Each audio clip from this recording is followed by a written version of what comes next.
Good morning and welcome to another episode of Unscripted and Unchained RPG Review. I am DM Bluddworth, and as you can see by the graphics, today's video is a return to my ongoing series of Castles and Crusades.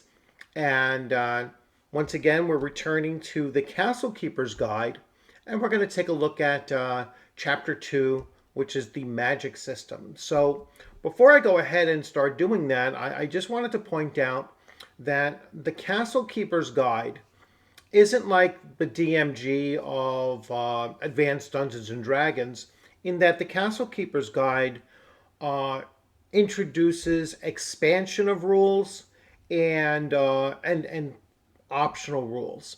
So it is not laying out any of the core rules that is needed to run the game. So the game is still easily managed by just the player's handbook and monsters and treasure.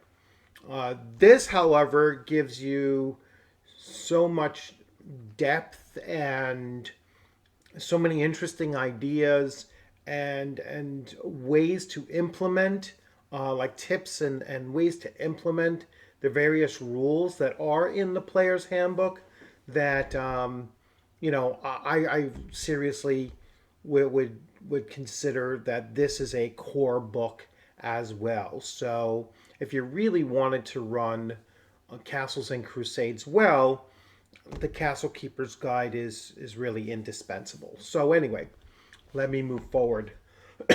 So for the purposes of this video, I will switch to large view here. So for the purpose of this video, I'm using the most recent printing of the Castle Keeper's Guide. So this is a 2021 printing, and as you can see, it has the homage Ifrit cover on it. So really looking forward to digging into this as we go along through this through this multiple video series on Castles and Crusades. So without further ado, let's take a look. And so again, I don't have the PDF, so I can't actually display this to you to where you could read along. Unfortunately, there's just no way to get this camera angle to work properly. But you will at least see the context in the page of what I'm talking about, and maybe you can actually focus in. I will focus more on describing verbally so that you can hear it, and potentially at least follow along. I will call off the page numbers that I'm on for these specific things to help you if you're going to flip through as well. So, Chapter 2, Magic.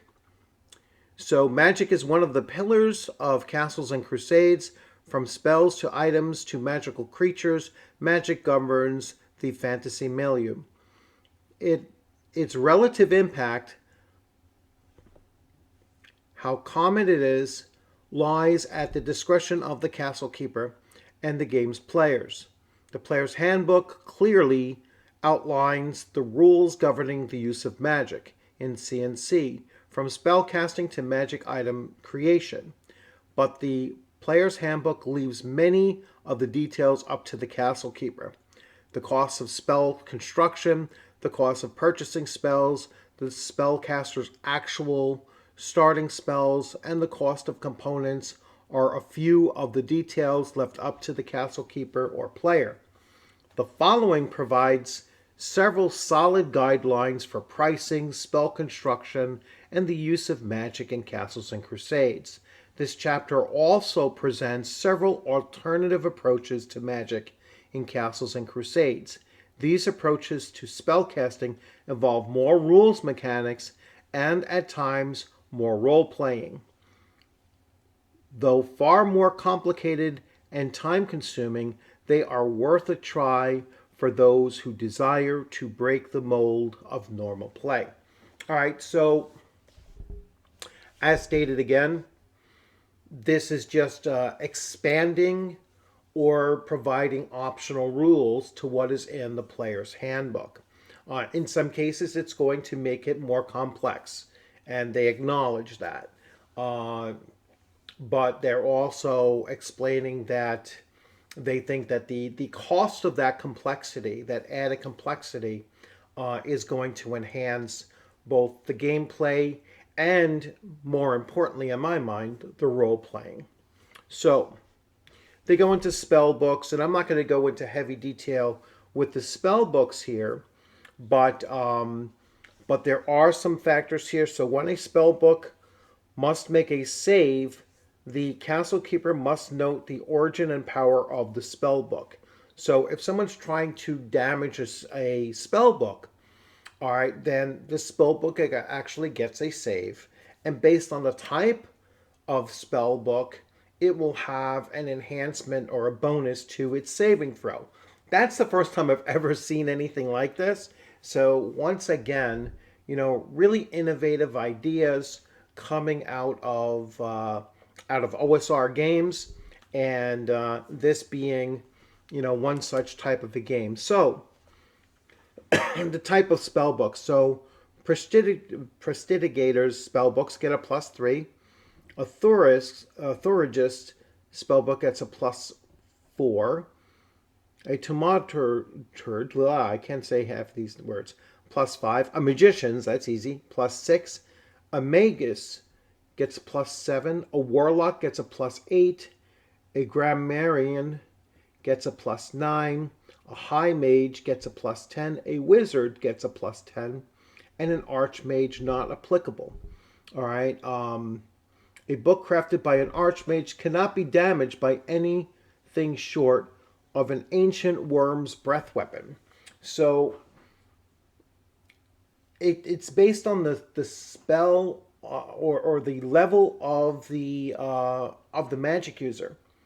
All right, and that assigns the bonus that magic user's spell book automatically gets. Right, so the spell books are tied to the magic user that wields them, basically. So that's really, really cool.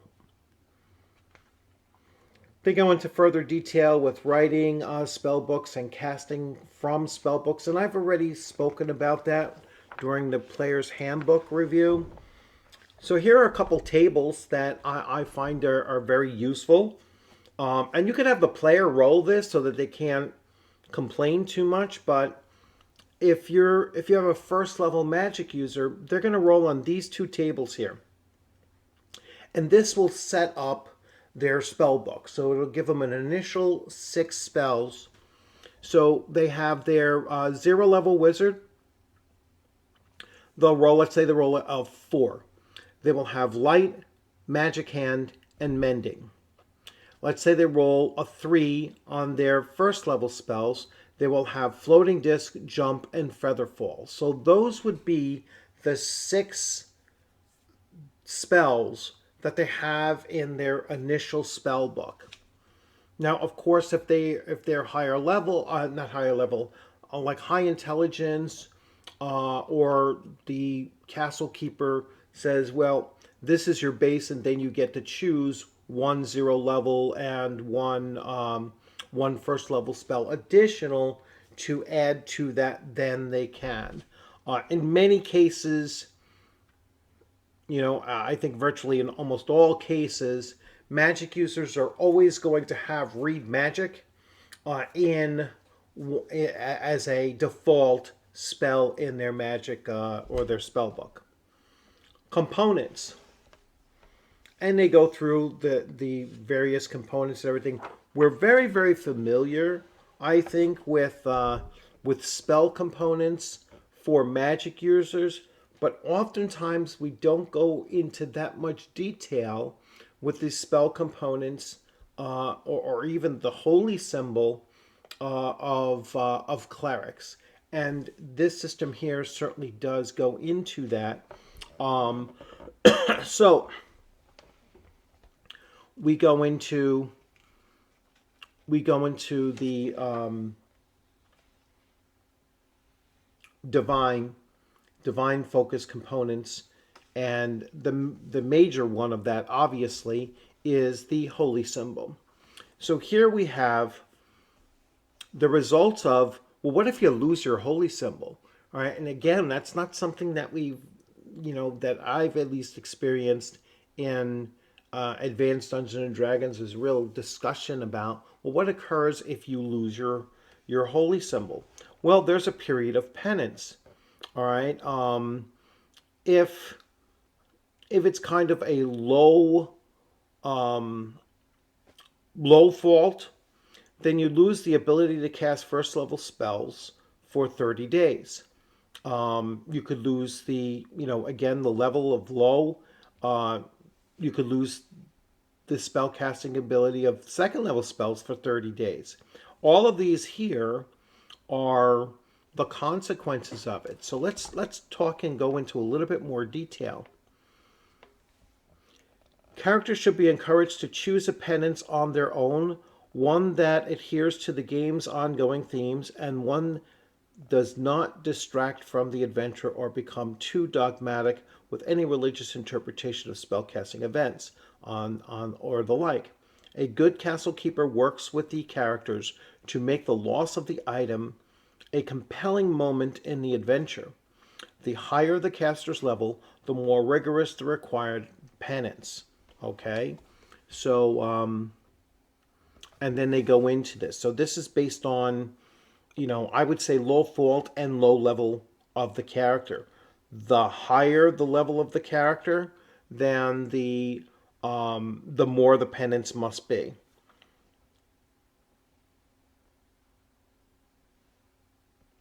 All right, so if they're a high level cleric, they must embark upon a quest or found a church, all right, as penance for, for having lost their holy symbol. Let's move on. So the value of holy symbols. So normally we just see, a holy symbol. It's 25 gold pieces or whatever.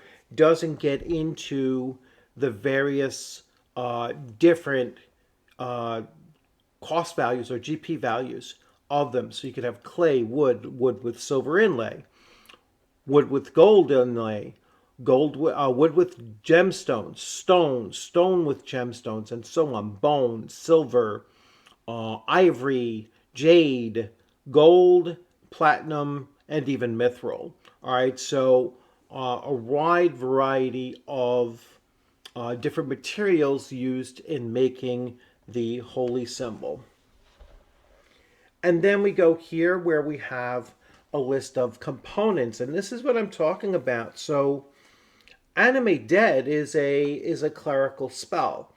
All right, and we normally don't consider, well, what are the material components of that spell, and they need to have bones in order to cast it, right? And those bones might cost 5 silver pieces in order to cast it.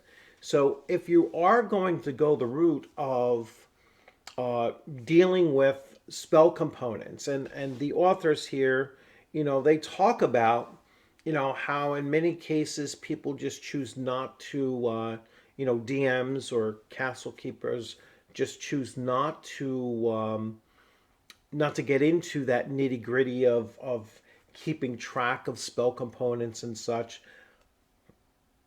I'm going to tell you from my own experience going way back to the old days of when we first started playing. We kept track of everything, and maybe that was something that made it seem so crunchy and mathematics related.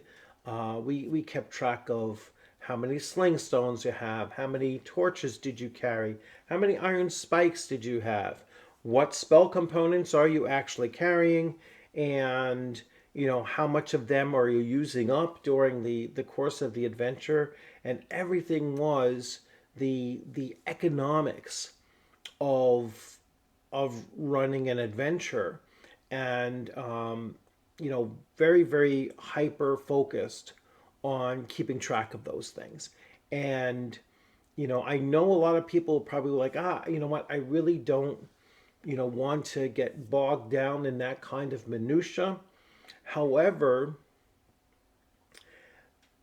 that, at least in my mind, and maybe it's because it's my early experiences with role playing games, that was part of the role playing. To actually say, my character is going to, my wizard and Caligan. I had a wizard and Caligan.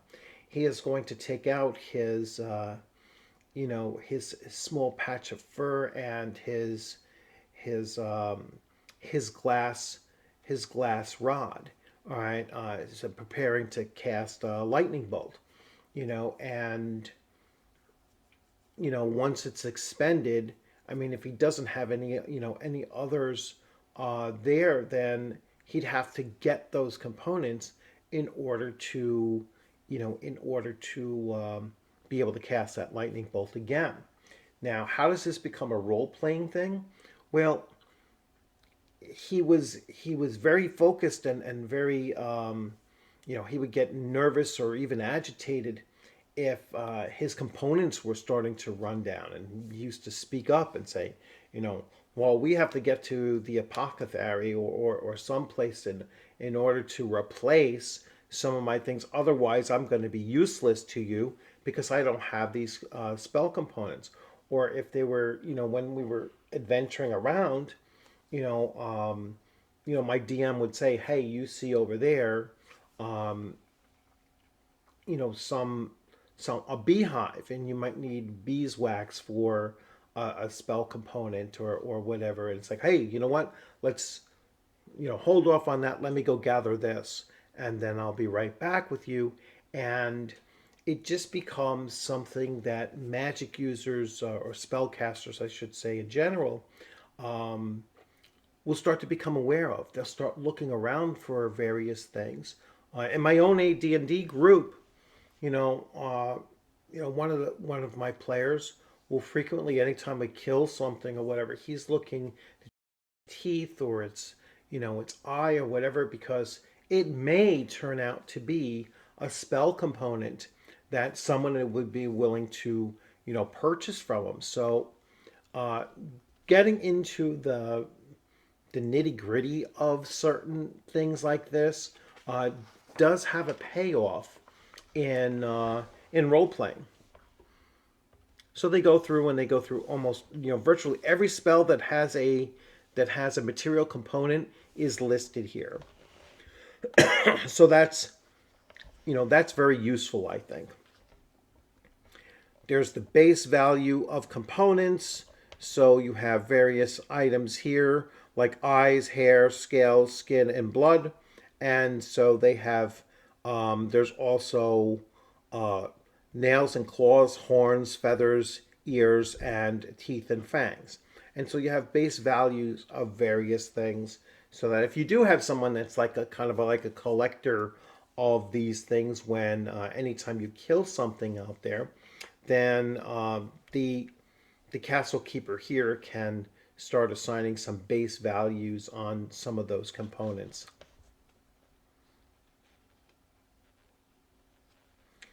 Let's move on.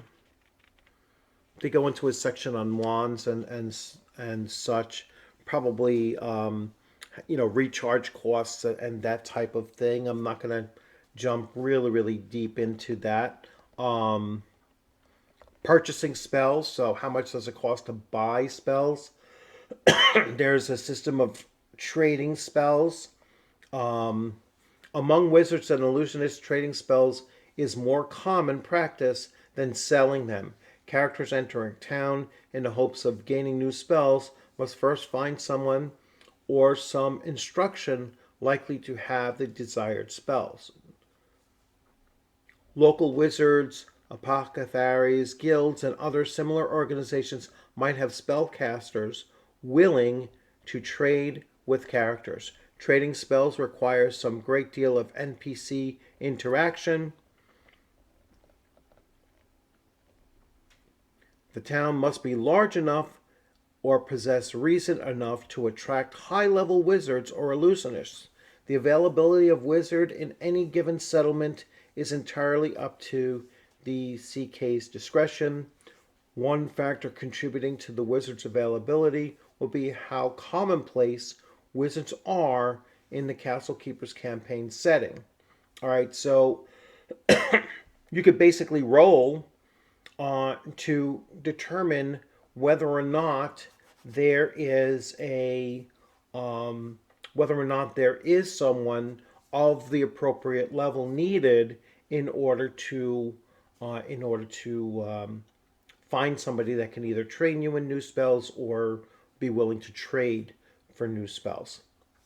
And that's based on, like, if there's a metropolis of 20,000 or more, then the the level that you have to roll on a d20 is a 3 or above.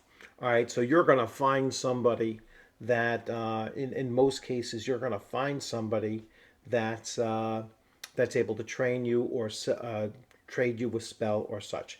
In a Thorpe, where the population is only about 40 people, your challenge level is an 18. All right, so you'd have to roll, an 18 or better on a d20 to actually be lucky enough to find somebody that can trade you a spell. I really like that idea of setting a difficulty level in order to find somebody that might be able to train you. Experience points for spells. So this is something, again, I haven't come across this in AD&D or even Dungeons and Dragons, where it comes down to casting a spell, and the mere fact of casting a brand new spell that you've just learned will also give you experience points. All right, so that's a pretty cool aspect of it. I like that idea of, yeah, and this only applies to casting a new spell for the first time. So let's say you just learned Magic Missile. All right, Magic Missile is a first level spell. The first time you cast Magic Missile, you're going to gain 50 experience points. The first time that you cast a Fireball, it's a third level spell, you're going to gain 200 experience points, and so on. The first time that you cast a ninth level spell, a brand new ninth level spell, you are going to get 25,000 experience points for just casting that spell. Pretty incredible, but the experience points needed to go up in levels by that point are extremely incredible as well. So once again, another aspect of it that I really like. We get into interpreting magic. So we have divine magic, obviously magic derived from worshiping a deity or a natural phenomenon. We have holy ground and the effects of holy ground. This optional rule allows for clerics casting spells upon holy ground to gain special advantages from the temple itself. All right, so clerics really become quite formidable if they're defending their own temples, right? Because that will be holy ground to their, their religion, and so they're going to gain advantages for defending their holy ground. So really like that idea. They have a table here, magic effects on holy ground. So level 1 cleric is a deacon blessed with the effect identical to consecrate. A level 4, let's say, is detect a truth when spoken three times a day. Let's see, at level 10 or 11, so a bishop or a cardinal priest blessed with the effect identical to hallow. So based on the cleric's level, he or she will have any one of these additional benefits gained by just being on holy ground.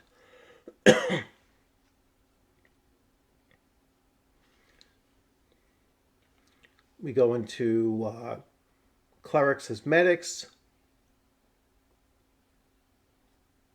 Clerics almost never wander about casting spells on people, as they are the spear point of any religion, its fighting arm, and worrying over healing the sick and wounded rarely comes into play. They leave that to the priesthood of their varying religions. If a cleric heals one of their adventure comrades, it is more to serve their own ends and to personify the power of their deity than it is to aid the character who has fallen wounded. Though aiding a friend may play a role in the decision to heal, the greater glory of the deity is far more important than a friend's life. Allow me to grant my God's benefits upon you so that you may know her strength and power, and you are mended now only through the will and sufferance of Wenifar. All right, so there you have a a differentiation between how clerics normally function, as they said, as the head of the spear of the religion.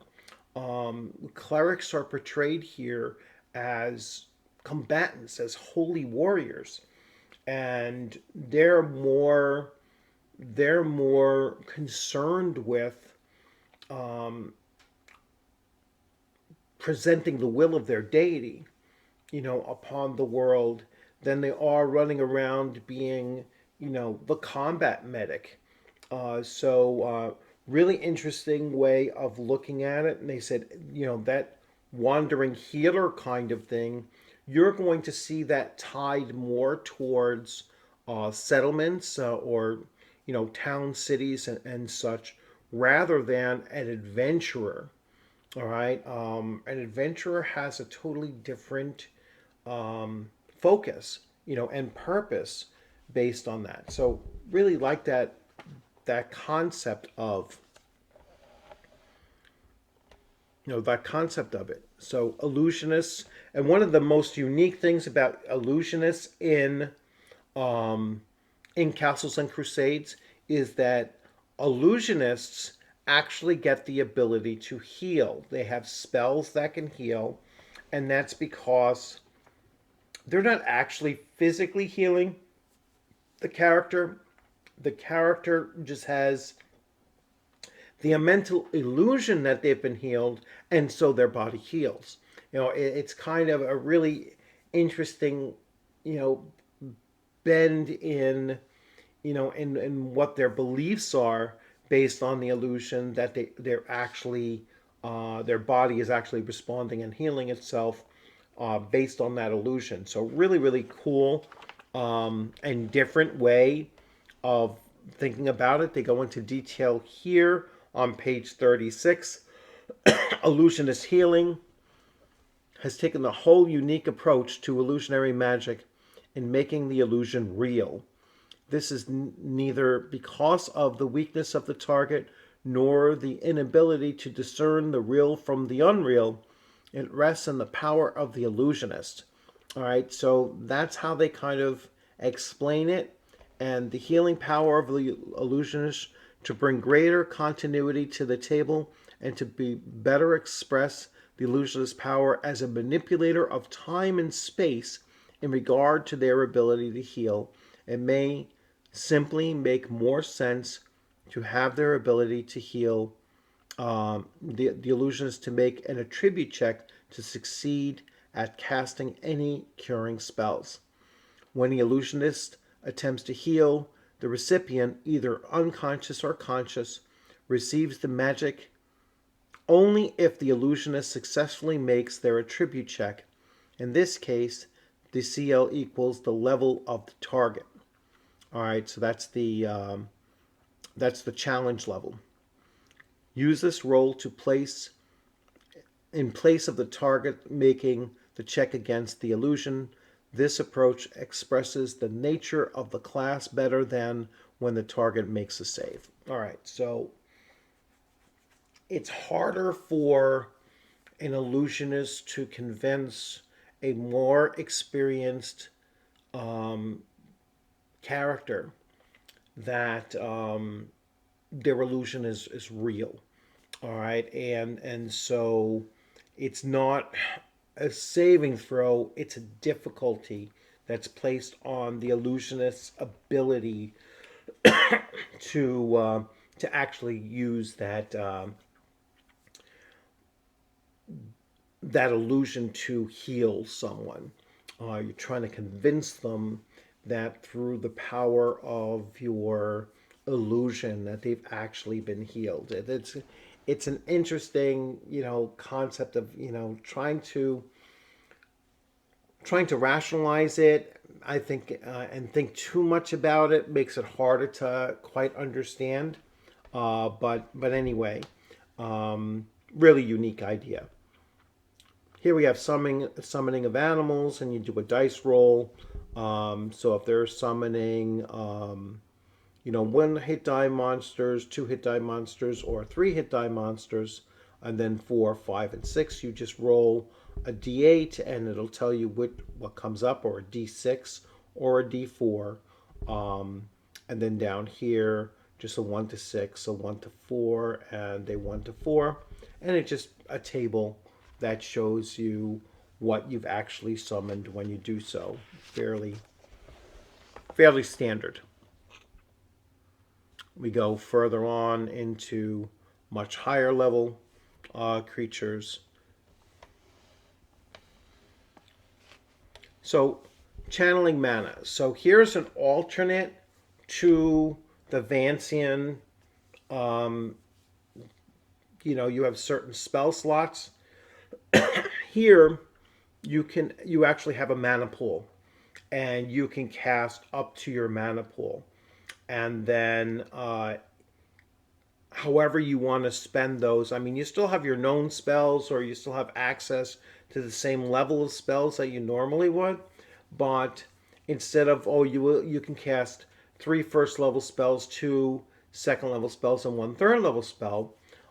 This allows you to cast maybe 2 or 3 third level spells, using up all of your mana pool rather than just 3, 2, and 1, which would also deplete your mana pool. But this allows you to mix up what you're casting a little bit more.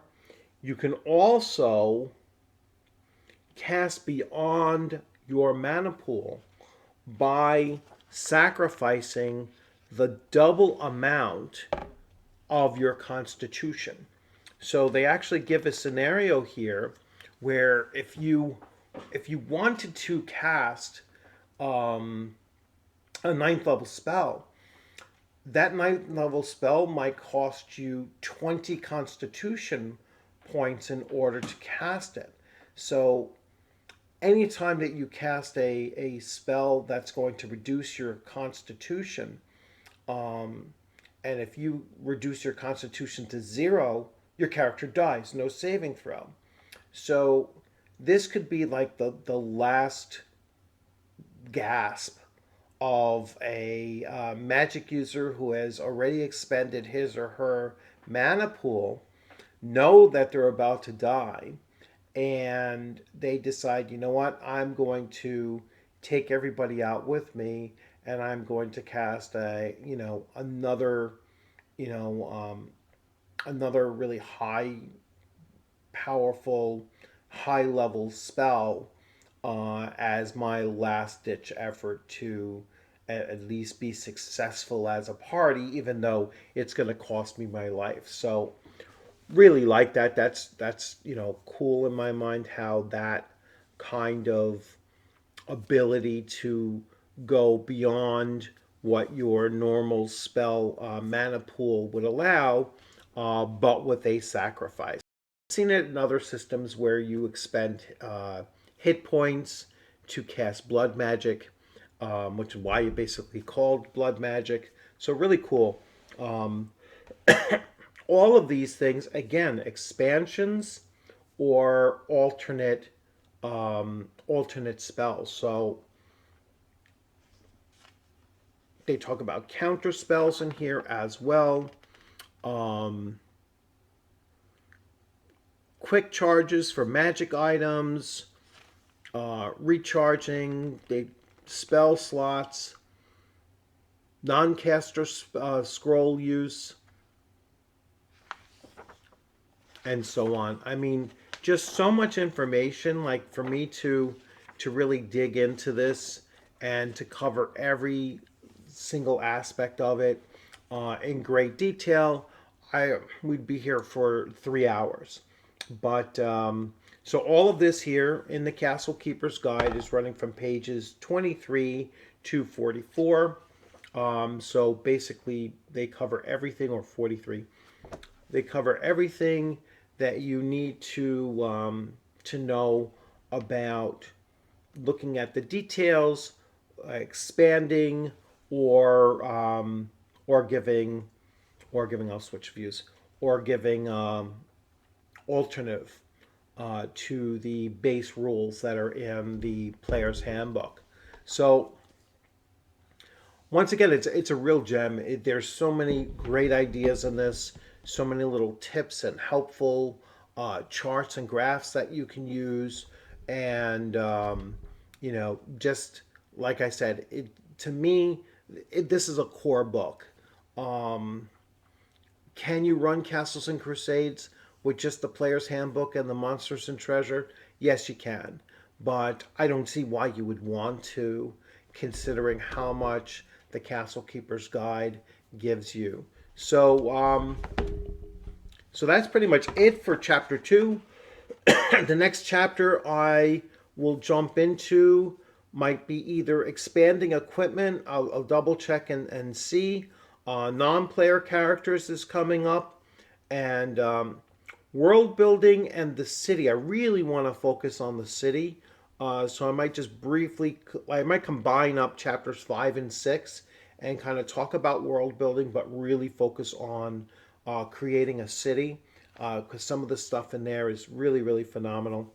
I will almost certainly focus on non-player characters and see what the Castle Keeper's Guide really lays out for non-player characters and how to use them in the game. I'm excited about actually seeing this. This is like a first look for me. I did not dig through this in any great detail until I come up on. I'm just getting ready to present this, first look to you as well. So a lot of these things I'm seeing for the first time, or I'm at least, picking up on them and going into much more detail than I did during my first glance through of some of these things. So looking forward to those as well. In other news, Castles and Crusades related, excuse me, I will be starting my first Castles and Crusades campaign on Tuesday. So just upcoming in a couple of days. So really excited about that. To see, I'm waiting on 2 more players to give me their characters. So I'm expecting, I believe it's a druid and a knight character. So I'm currently sitting on 5, I believe 5 characters already. So I have a wizard, I have I have an illusionist thief, I have a fighter, a dwarven fighter, an elvish ranger bard, and I believe a barbarian. I have to double check and look through those again. Once I have them all, I'll actually do a preview of the. I'll do a preview of that campaign by introducing you to the characters that are on hand and the players. So I have some 2 new players, or possibly three new players to my group. So I'm bringing 3 new players to the table here, and so really excited about that as well. It's kind of building up my cadre of players that are playing in the different games that I'm running. So I have my 8 players in AD&D First Edition, and then I have 3 additional players in my other Castles and Crusade game coming in here. So I'm back up to like 11 people that I'm playing various games with. So, really excited about bringing on these 3 new people and and seeing where that takes us. See that where it takes us into different directions with different games and such. I'll be looking to start up maybe some one shots and messing around with some other game systems with one shots. I know I just reached out to somebody who's talking about the Conan 2D20 system and how he doesn't really like it. And I was like, listen, I'm willing to do a one shot with you to show you how well that system works with just a GM and one player. And, so I'm certainly willing to do that as well and get some other games out there. I'm expecting some more Kickstarters to come through. I'm waiting for Hyperborea. I should be getting that really soon. I believe next month because I got the foil special edition. The collector's edition of that. So looking to get that. Once I have that, I'm certainly going to look to run that as well. And then I'm waiting on Mothership that should be coming out, and certainly want to get some sci-fi in there. I also have Wretched Space that I'm going to wait. I'm going to purchase the soft cover of that, so I have that. I'm going to look to run at least a one shot there as well. So got a lot on the plate coming up as far as things coming in and game systems that I want to try and run. So as always, and as I always wrap up every one of my videos with, I do look forward to seeing you on a gaming screen sometime soon, and maybe it'll be for one of those one of those one shots that I'll be running over the next couple of weeks. And as always, thanks for joining. I hope you liked this video. If you liked this video, please give it a thumbs up. If you have any questions or comments, please leave your questions and comments in there. If there's anything you'd like for me to take a look at or to go into more detail in the Castle Keeper's Guide, then just leave that comment in there as well. And as always, if you haven't subscribed, please consider subscribing. I have been producing videos, a couple times per week, so I have picked up that pace a little bit. And I've been doing some shorts. If you have any suggestions on shorts that you'd like to see, some more short form videos, I've just been doing the OSR covers, and I will get into some other, truer OSR, what most people think of OSR covers. I will be getting into those. I'm also thinking of doing like a 1 minute snapshot of each RPG that I do have, and maybe you'll find that more useful as well for me to give a 1 minute synopsis of each of them and do a series of those. But anyway, thanks for joining. Have a great weekend coming up, and as always, I look forward to seeing you on a gaming screen sometime soon. Have a great afternoon.